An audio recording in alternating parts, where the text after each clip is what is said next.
যার মধ্যে চর্বি নাই সেটা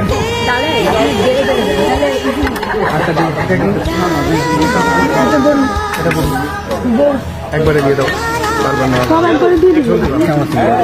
দাদা কেমন লাগছে আজকের আয়োজন, মানে এই যে শেষ পর্যন্ত সফলভাবে হচ্ছে? আমার খুব ভালো লাগছে যে সবাই তোমরা এখানে এসেছো আজকে, আমরা মজা করতে পেরেছি, একসাথে গেট টুগেদার, হাসাহাসি, গান, দুষ্টমি, মজা সবকিছু হয়ে গেছে। সবচেয়ে ধৈর্যের পরিচয় দিয়েছেন যিনি, সে আমাদের শাবানা গেল কই?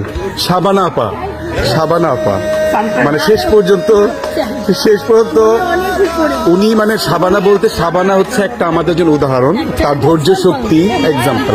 আমি সেই জায়গা থেকে বলছি, এই যে ব্যস্ত সবাইকে একসাথে করে, আমি জানি গ্রুপের মধ্যে কি পরিমাণ তারিখটা নিয়ে আমাদের অনেক ঝামেলা হচ্ছিল যে সে পর্যন্ত আমরা আসতে পারবো কিনা। এই যে হাসি মুখে পুরো জিনিসটাকে হ্যান্ডেল করে এখানে আজকে পর্যন্ত এই সুন্দর দিনটা আমরা উদযাপন করছি।